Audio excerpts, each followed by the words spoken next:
Okay, welcome back. Welcome. This is the second recap for Ready to Love Miami. Now, because of what happened in the first episode, I had to get another glass of wine because I can see this season is getting ready to be off the chain. It is already off to a great start. There's so much to unpack here. So welcome, have a seat, make sure that you prepare, get your drink, stay seated because we have a great episode for you today. My name is Crystal and I am the host of From Crystal with Love XO and of course also Rolling Out. And my handsome co-host is of course Kojo from Little Black Book.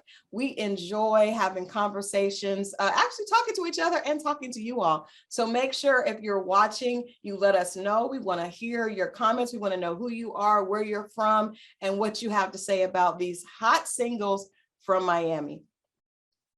Yeah, man. Listen, first and foremost, audience members, make sure you do me a massive favor. Let me know what you thought of this episode in the chat. What was your diagnosis? How did you see things? What did you see that maybe we didn't pick up on? You know what I mean? Because I'm sure you guys saw something from a different angle. I personally was actually intrigued again because I said it from the first episode. I need to see what Justice is about, okay? Because Justice is committed to the process. That is our hashtag going throughout the whole of the season.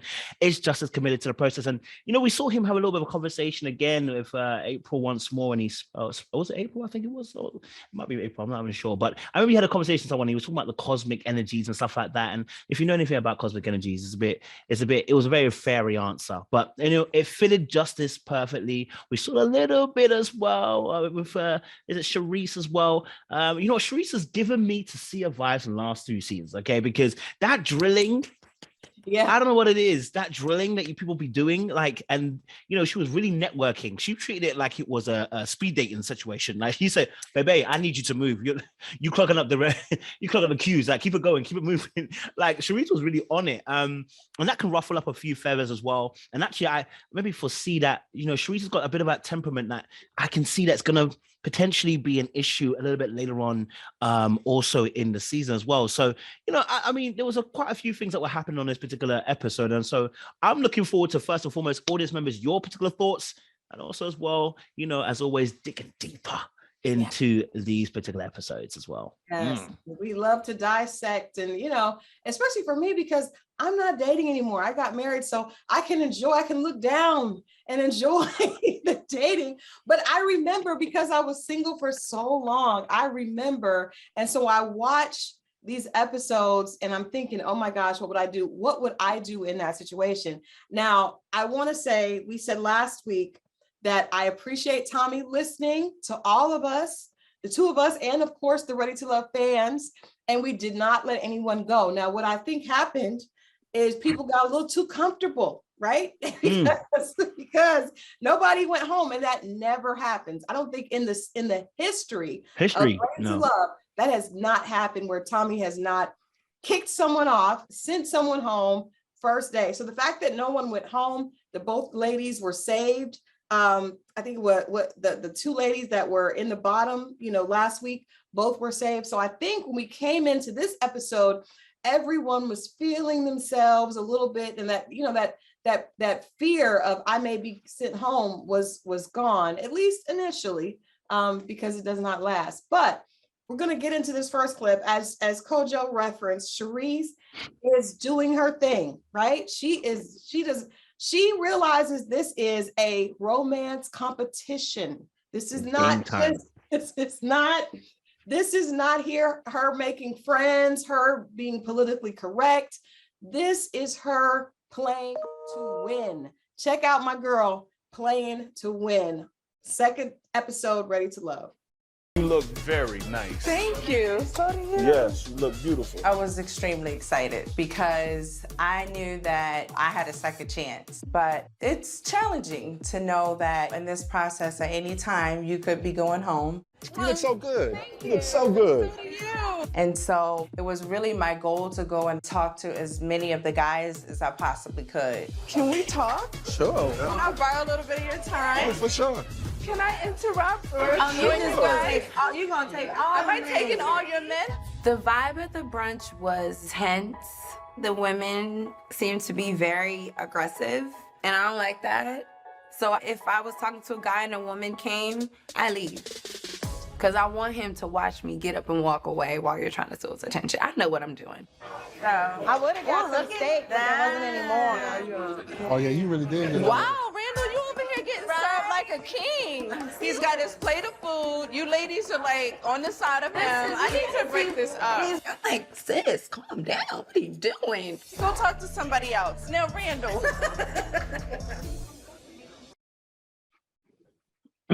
The boy is mine. Because that's what came to my head. Gosh, you look like Brandy too as well. I ain't gonna lie to you. Yes to the Brandy Monica vibes. Okay. I think, like I said, Therese was in the bottom, right? Almost went home.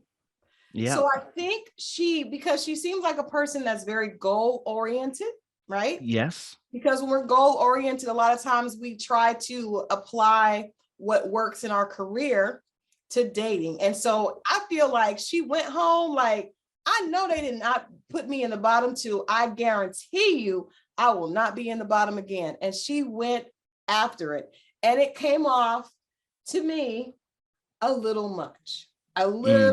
Like, you don't have to be that, as Shakira said. She's like, women are aggressive. Like, I think you can be a little bit more gracious and not so obvious. To me, it was very obvious that she was trying to make sure she did not end up in the bottom again. Because one of the things that we heard the guys say last week is that she was a little standoffish. Some of them said mean, like totally different than the vibes that she came back with. She came back with, I'm going to win. And that definitely, you know, it may make you popular with the guys on day two, but what it does is creating a bad dynamic for you and these other women that you have to deal with for the rest of the season if you stay on. So I think that she definitely, you know, being so obvious about not caring if she was offending the ladies, I think it was a little much, and I think it was a poor choice. Yeah, I think it was poor choice. I definitely think it was rooted in the fact that she wanted to make sure that she kind of righted the wrongs that she felt like put her in the bottom last week. Yeah, I definitely, you know, she came out like a greyhound out the traps. I mean, she was on speed coming around the trap, man. And honestly, it felt like she had died, resurrected, and Jesus had told her, go and preach the gospel, because that's how she came out. She came out like she was ready, passion. You know what I mean? She came out the traps like nobody else's business. And you're absolutely right. I love the dissection that you brought, because I think she has got that competitive streak. And I think once she touched bottom, she said, I can't touch bottom again. Like, I cannot touch bottom again, because this girl was willing to interrupt, you know. And one thing as well about social interactions and dynamics is, you know, you try to choose your timings wisely. You know, you try to spot certain social cues. At no point, especially even the random one, did anybody give you eye contact to come and save him, number one. Number two, the ladies were sitting there still having a conversation, and you came and dominated the conversation. Not even like, come and add, ladies, can I come and sit down and, you know, join you guys in the conversation? And, you know, that told me that she's a person that, you know what, when she gets going, she can literally take everybody out of the game. Like that's her thing is, you know, once I start going, I'm a juggernaut. You know what I mean? You ain't gonna play me, okay? I'm gonna make sure everyone knows that I can win. And you're absolutely right. In the early days, unfortunately, this has got a bit of a competitive edge to it as well, Ready to Love. So in the early days, this is going to work. This is going to work because it's going to show that you're interested, you're going after the men, you're pursuing, you know, you're really showing some, you know, unique interest. But then after a while, what happens is us men when we're starting to now consider whether this could be a relationship or not, we're considering your competitiveness and wondering, are you about to compete with me also in a relationship? So when you feel like maybe, you know, it's not going the exact same way, or, you know, maybe something happens in a relationship, are you going to get competitive too? Are you going to now do what you did to the ladies do to me? Because clearly when you were down, that was your natural MO to do. So I get it, you know, put more battery up your back and have more conversation. But remember, it's about the quality of the vulnerability of conversations that you're having, not the quantity and the bases you touch, because you're really trying to really get connections with people and see actually if they can connect with you. So having as many conversations is good in the beginning. It's a nice kind of like scatter approach. but you're gonna have to narrow it down. So, just I want her to be aware of that as well. It came off a little bit eager, a little bit thirsty. And I'm telling you now, the men have marked it down, and probably later on in the week, she's gonna be out. What I mean? Unless she finds her person, you know what I mean? Even finding your person, that would show them that there are some things that they need to consider. Like you said, initially it does, but I think, again, her ability to read the room, even, like you said, that's not anyone making eye contact with you. It's one thing if a man has been talking to one of the women for quite a while and you come over and tap and say, do you mind if that's one thing. And I think that in this kind of competition, you do have to be open to, ruffling a few feathers, but she ruffled all of them, like every feather there. Every single one. You have two women sitting down talking to one of the guys, and you come up and try to take him away from two other women. Like, that's just too much. It was too much. And I think it shows that she doesn't have the ability to kind of just feel the vibe and go with the vibe. You're trying to bring your own agenda and insert it on people. And I like Shakira's comments, because I could definitely, relate to that. I don't, I never was the type of woman that wanted to compete for a man. It's just too many of them out there. And if one really likes you, it's nothing another woman can do to make him not like you. So even if you go and take him away from the girl that he really was into talking to, he's gonna look for her and go right back. Like, again. You can't do that. You can't, there's no way to like grab someone, get their attention and keep it. You kind of feel out the situation and see when is it time. Like you even said, if she came and added herself to the conversation as opposed to trying to dominate, it might not have felt so bad. Now, back to what Shakira was saying about, I get up and leave and I'll wait for the guy to watch me walk away. I know what I'm doing. That's a strategic woman. Okay. That's a woman. She would admit it.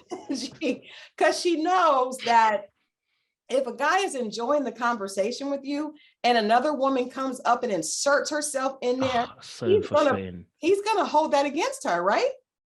It's so frustrating when it happens, maybe one of few times that ever happened to me, but when it does, it is frustrating. It's like, you didn't see that we were getting along, like, and always the person interrupting is not even the one that you want. That's the one that even gets you the most.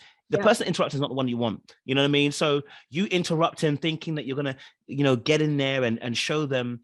I think especially for men, like that thing is oftentimes it's not even the one that you want that's interrupting the girl that you're talking to. Do you know what I mean? So yeah, she might have thought it was a great tactic. It's quite bullish. It's actually quite masculine. It's something that men would usually do, when they're kind of showing that competitive streak. I don't know. Does that work for you? Maybe would you say that would that work a little bit more differently if it was a man doing it than a lady? I do think it would be received a little better if a man did it, and that may not be fair. But this is the thing. Again, a lot of times the guy that's coming to talk and is being annoying is not the one that you want. So it works for us the same way. It's like, you are messing up. I'm enjoying the conversation with him. You come now. If the one that you want, comes over. So that's why you have to have the ability to read the room, right? I can remember, in fact, it was the Justice X came up to me. I was at the bar talking and just grabbed my wrist. And I would have been very upset if the person that grabbed my wrist did not look the way he did, right? So I think you have to kind of know and read the room. So with her situation, I wish that she had sat down, maybe did some flirty eye contact with some of the guys, get their attention, and then make the move, as opposed to coming in there and just, it felt very much like a work list, right? Like I've got to get every single, in fact, one of the ladies said, you're just getting all of them, you're just grabbing all of the men. Like at the point that other women recognize the fact that you're just going and doing this rude interruption all the way around the room, you've done too much, right? So it should be subtle. Again, eye contact, flirtiness. Men are very, if they see something they like, they're gonna get up and come to it. Trust me. I like touch.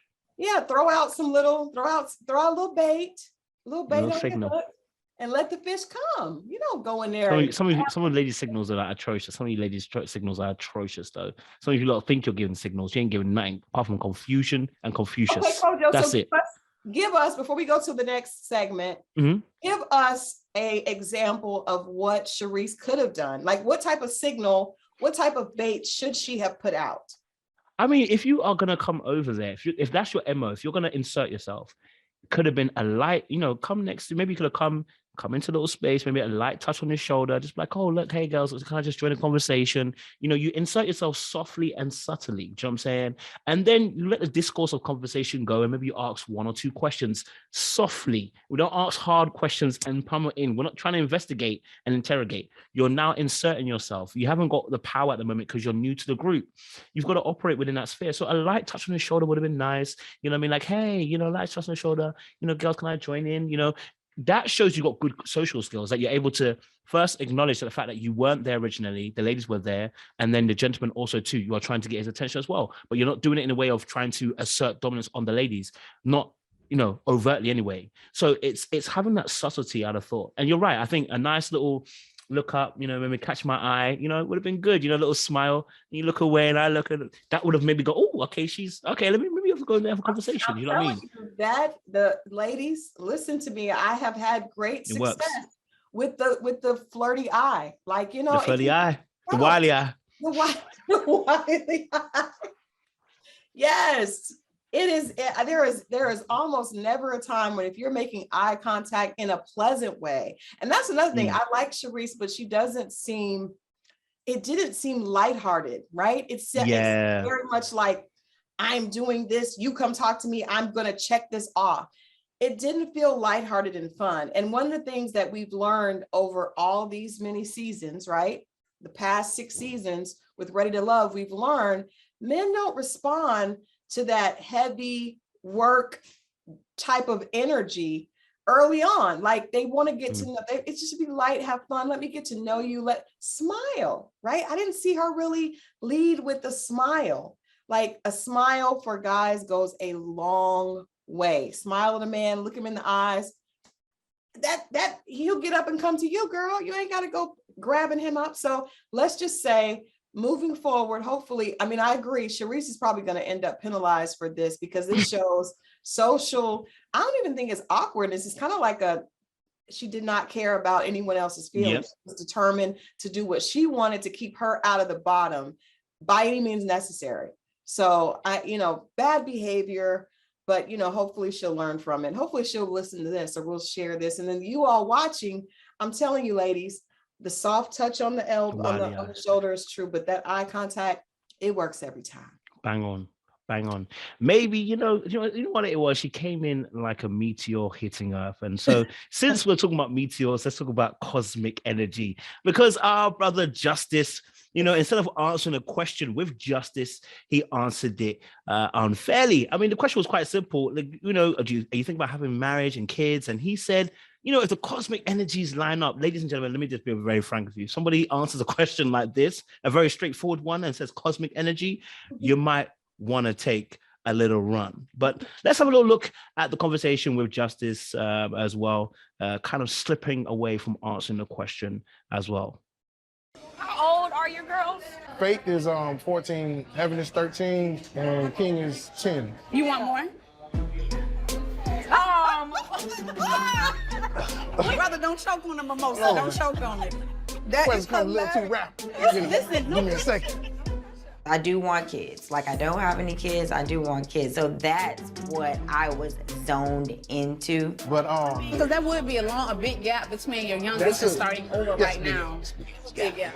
You a hot man. You think you want to be married? It's not even about the marriage. I just want to be cosmically in space with Cosmic, yes, that's that word. That's your word. Yeah, beyond anything we ever thought or imagined. I am gonna have to keep an eye on Justice because he's charming.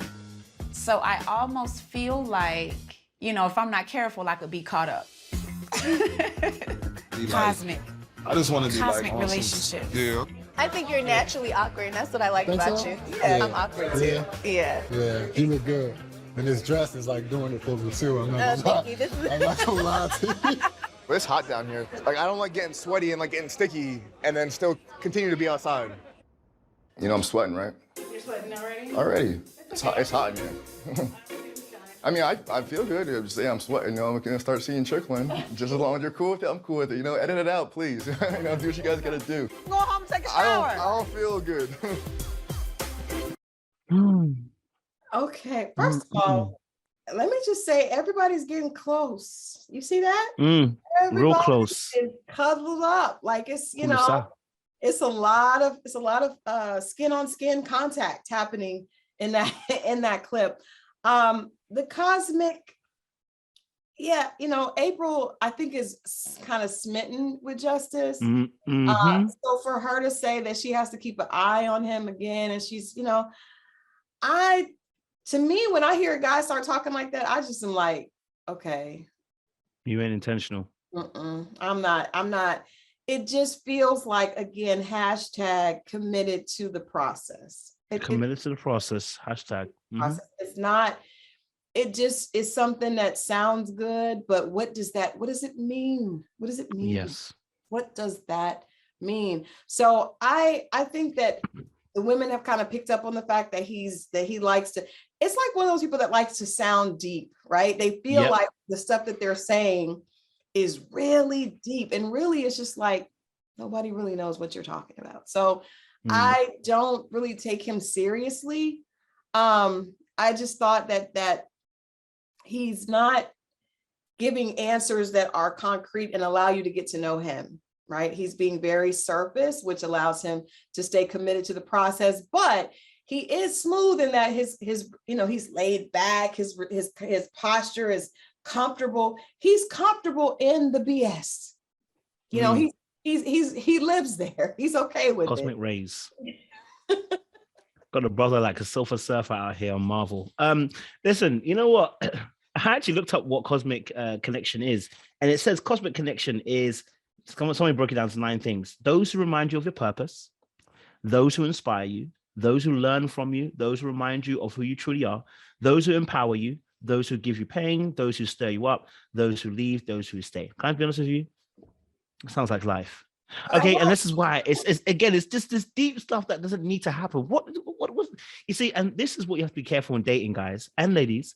Be careful of people who are going to give you, like you said, fake deep. And again, maybe I'm being a bit too harsh on Justice because it's only second week in. But so far, from what I've heard, these are the things that I'm listening to, and I'll be sitting there like, the question was very simple. What are you thinking about marriage? And then your answer goes into a divergent. It's actually one of those, if I'm talking about what players do, this is one of the tactics of a player, because when we talk about manipulation, we talk about situationships, this is how it happens. Someone asks you a direct question, and then they divert the answer in a completely different direction.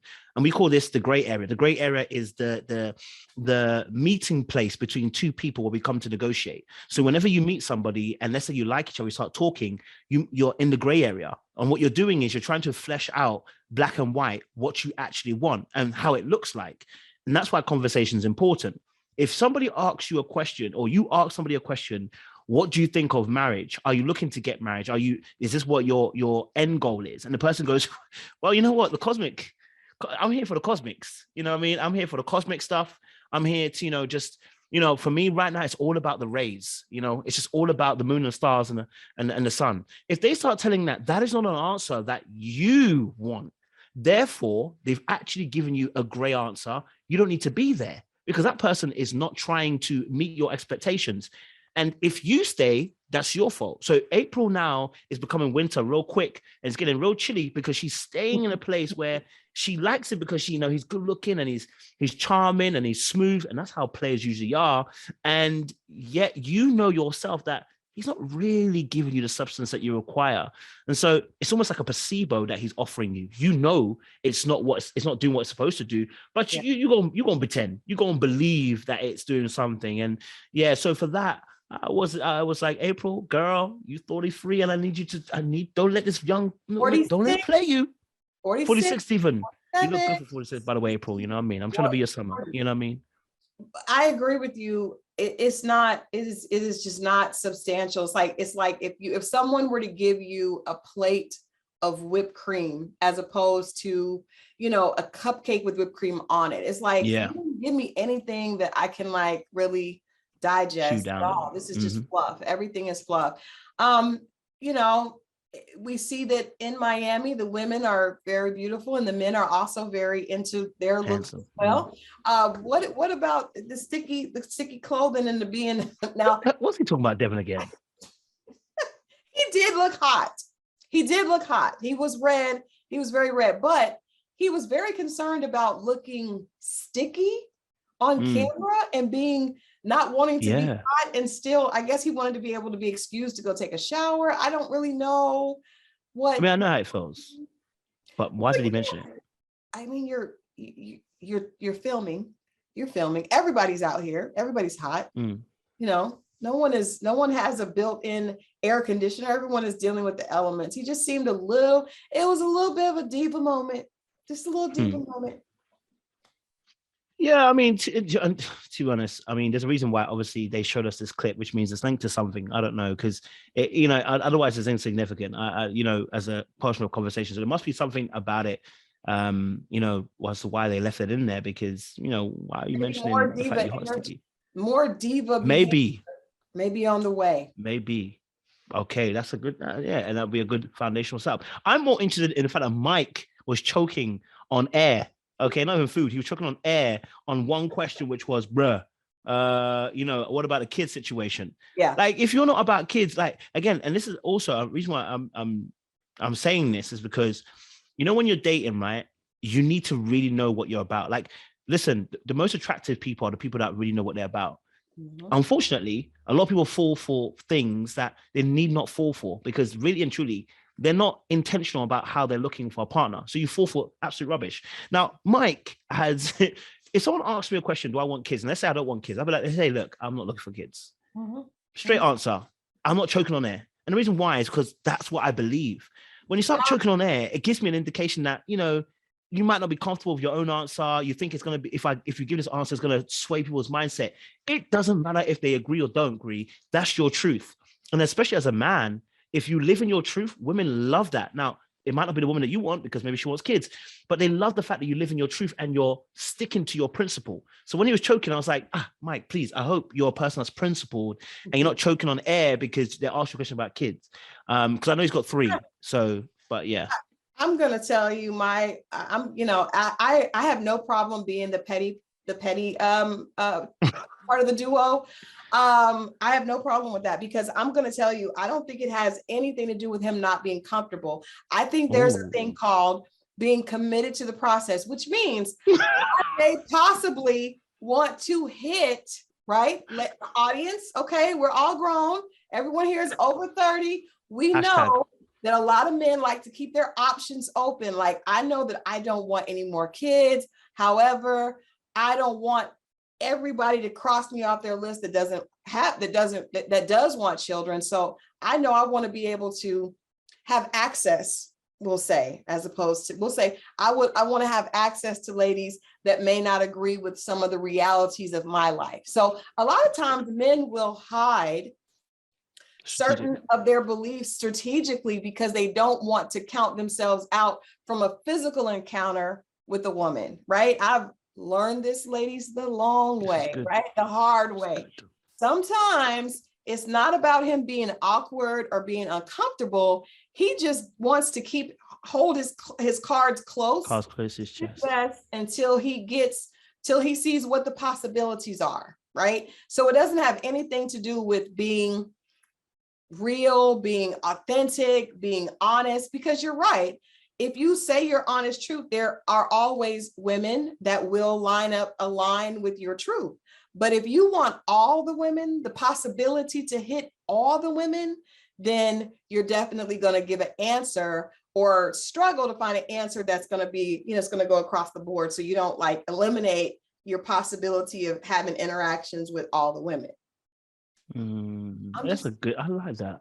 It's true. I like that. I'm telling you, strategic gameplay. All the time. It's like, let me not get myself out of the running. Let me stay very, very close to everybody's, palette so that I don't cross myself off any list. I may be able to get in something good before she finds out the truth. So I think that was a strategic It didn't come off very well because he did choke on air, but I think he didn't want to cut himself out of the running with anybody that would not necessarily feel the way he did. So, we'll see. But there was a lot going on in that clip besides Mike and Devin and Justice. We see that the singles are they're doing what they're supposed to do. Yes, they're getting close. Everybody's feeling comfortable.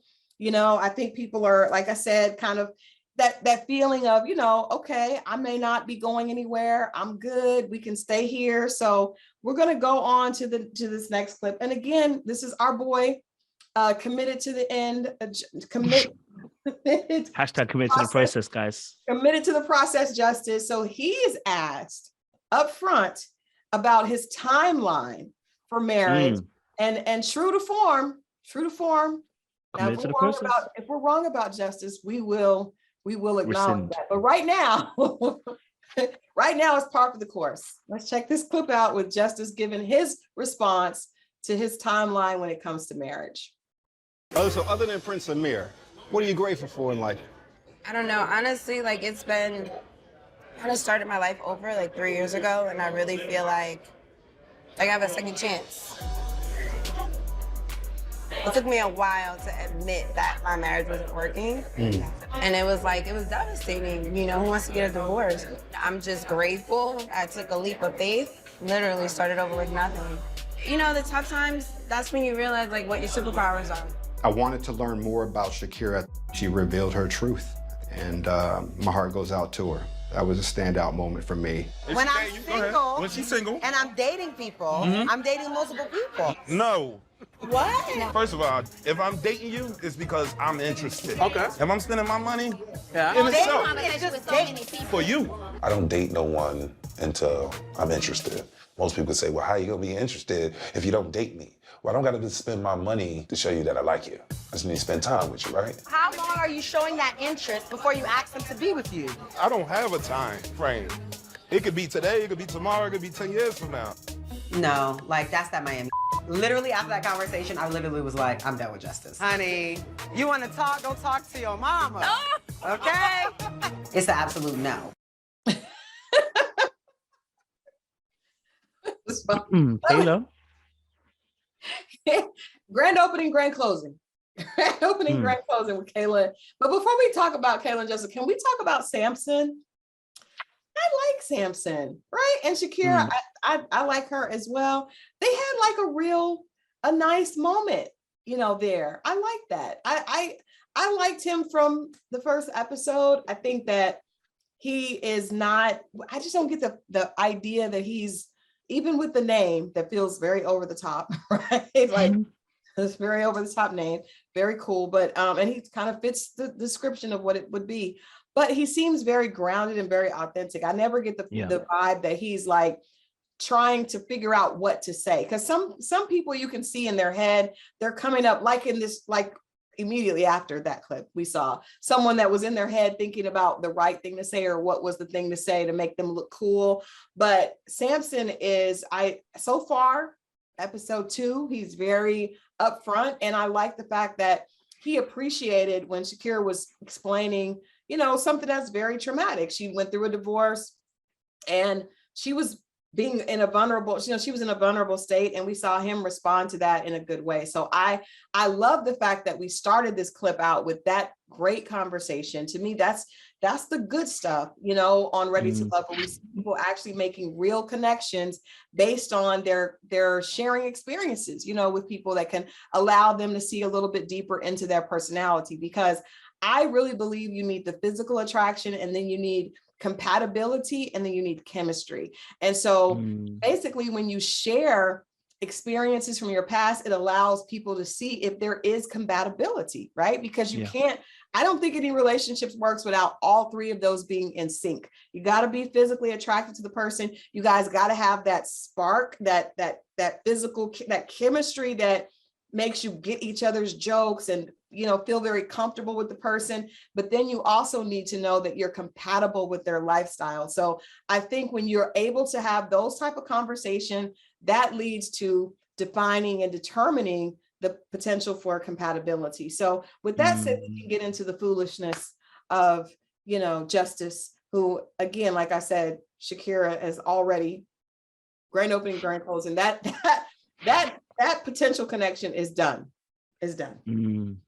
Yeah, no, definitely. You know, even the Samson situation, you know, or Samson, you know, I love that conversation between him and Shakira, and I think honestly, I think you're absolutely right. I definitely get the sense of grounded, solid energy, very similar to what I got with Walter at the very beginning until Walter went Walter. But you know, it's very grounded. It seems to be very vulnerable, and also within the press release that was in. Also, I think one of the moments that he mentioned that was important was when everybody in the group had a vulnerable moment, when they shared their vulnerabilities. And I think for me that sparked something in my mind, that this is somebody who is probably emotionally intelligent, you know, like you said, is grounded, and this could be somebody who have really good potential to date. Now, of course, it's only week 2. You know, I am learning. The men let me down every season, so I'm learning not to put my eggs in their baskets, okay, because they seem to crack them. But he seems like a really sound, solid guy. So I'm really hoping, you know, that he doesn't tear down the pillars and the world falls on top of him. But I hope that he can, you know, uphold, you know, this good character reputation that we've seen so far with him. But that being said, you know, let justice prevail. He's done what we said he would do. But I actually partly kind of agree with him in the whole, maybe, and then again, maybe it's because the way I think about dating and stuff like that. I want to have like, if I've gone on a date with you, there's 2 dates that I go on. One, it's me flossing, me flexing, and it's got nothing to do with me really wanting to be with you. And number 2, the other date is, if I'm on that date, I'm only on that date because I know that I'm going somewhere with you, which means I've had conversations with you. I know who you are. You know a bit about me. You know, we've got a bit deeper, and that's probably because of the way that my mind works. I like to have conversations and see if we're on that same mental sapiosexual kind of level. If you've got that, then boom, then I'm good to go. If he's that same level, then I can understand. But it did sound a little bit like he wasn't saying that. It sounded a bit more like, you know what? You ain't getting no money out of me, baby. It's giving Chris or KJ from Houston. And even before that, like, and I'm not saying that a man should have to, of course, there's numerous social media memes and videos on, you know, women saying a man should spend all this money on them on a date. I'm not saying that, but what I am saying is that in my humble experience of interviewing people and talking to people like you do, I think when a man is really serious about a relationship, he's not necessarily thinking, I'm not spending no money on her until I know it, because there's no possible way for you to know until you have experienced the person. So are you saying you're not going to spend money on a date until, you know, you absolutely know? There's no such thing. So he seemed, I think it's like, thou dost protest too much. Like whenever a man is that serious about, I'm not spending no money, I think 2 things. Either number 1, he's broke, which often is the case. He doesn't have a lot of extra money to spend. And if you don't have extra money to spend, you have to date accordingly, right? Because you know that there are women are very, especially in a situation like this, you know, security is a very, that's one of women's first things that they're looking for when they're talking about a long-term relationship, right? So if you don't have the money, then you have to date within your, you know, what your means will allow. Bracket.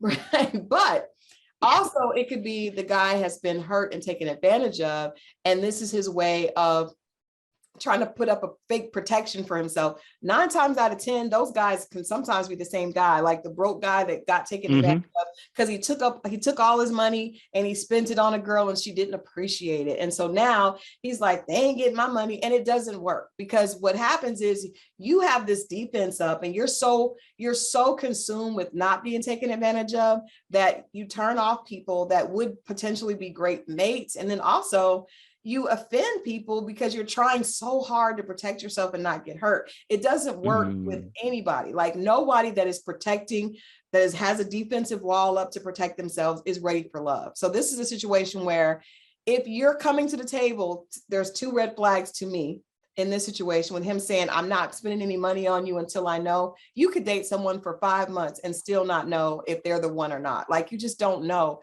There isn't a time limit on that. But then him saying it could be 10 years.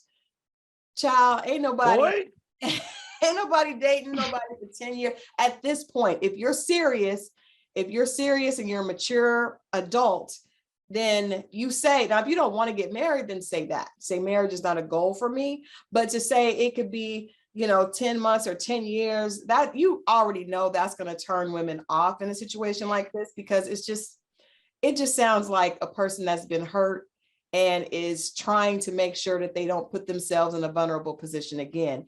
And trying to protect yourself will protect you, but it also will keep love away, and on the outside. So I don't know. I think, Justice, definitely struck out with Kayla, as he should. And I'm assuming that conversation, when the guy says he's not spending money, that conversation travels quickly, as we saw before.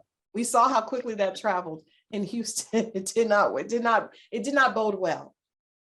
Yeah, I think also as well, like, I think I'm going to add a third one to your list. Mm-hmm. So the information we got was, before, when he spoke to April, was he was raised by strong women.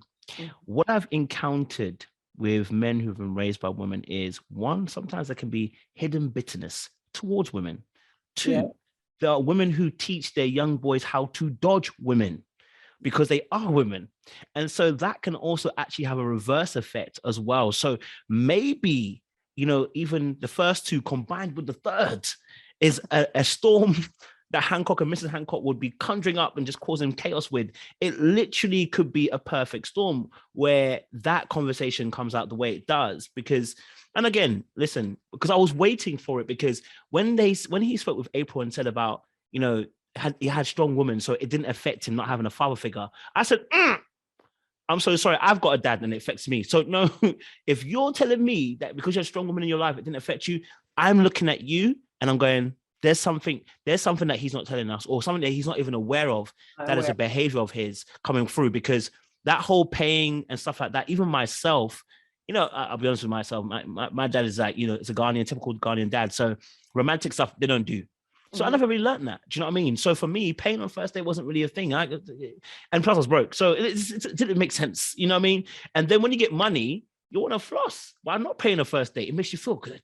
You know what I mean? So that mindset oftentimes, like I would say, is when you have a very strong, impressionable, somebody who sticks to the culture in terms of masculine presence, that conversation about who pays on the first date or wanting to pay on the first date doesn't actually happen. And I'm telling you that for somebody who had a dad in his life. I know that I was missing that part because I was broke, and because, emotionally I was a bit devoid sometimes. Well, so I know if once I started pulling that out and dealing with that, I didn't have a problem with paying off first anymore. I was like, it is what it is. It's the social rules. We combine to the social rules. And so I think there's something deeper there. And I think that might come out in the course of this season for Justice. Say hashtag Justice is committed to the process. And, if you notice that, it's only been the women that have committed to the process so far we've seen in the past history. The fact that Justice has also joined there. I'm not saying he's a woman. I'm just saying he may be carrying some certain energy. That's what I'm saying. I'm not trying to bar him. Just saying, I just say it, just a little bit. Don't call me Justice. Audience, I'm sure you guys have some strong opinions about our opinions that we've been sharing, and we love to hear and read your comments. We love to jump on live and watch this and hear your comments and go back later and read them. So make sure that you chime in on all those conversations, because we want to hear your perspective. This is we're just getting started. This is just the second episode. There's so much more to come. And as Kojo said, a lot of times what looks one way early on, by mid-season, it's a total different story. So make sure that you're tuning in to Ready to Love every Friday night. And then, of course, come back, hang out with us as we recap everything and dissect it all. And, just read everybody to fulfill on the show. So make sure that you do that. Thank you so much for joining us today. And make sure, of course, Coach is going to let you know how you can stay in touch with all of us, right? Yeah, I am. So make sure you follow us on Instagram. So that's me, Little Black Man 91, Enchanted PR, Crystal XO on Instagram as well, and also on YouTube as well. So Enchanted PR, Crystal XO also on YouTube as well. Follow her and follow myself. And most importantly, outside of us too. Make sure you are liking, you are sharing, and you're subscribing to Own TV YouTube, and you click on that bell button as well so you get the notifications, a little ding ding, when a new episode's drop. You don't want to miss it, but we're going to be back here next week again, diving deep like seagulls into the water to get deep with this particular episode. So listen, don't miss out, but leave a comment in the chat section as well for us. Appreciate you guys. Stay locked and stay loaded, and we'll see you again next week for another great episode of Breakdown. Absolutely. See you guys next week.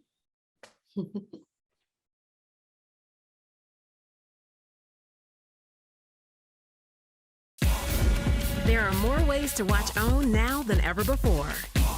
For more information, go to findown.tv.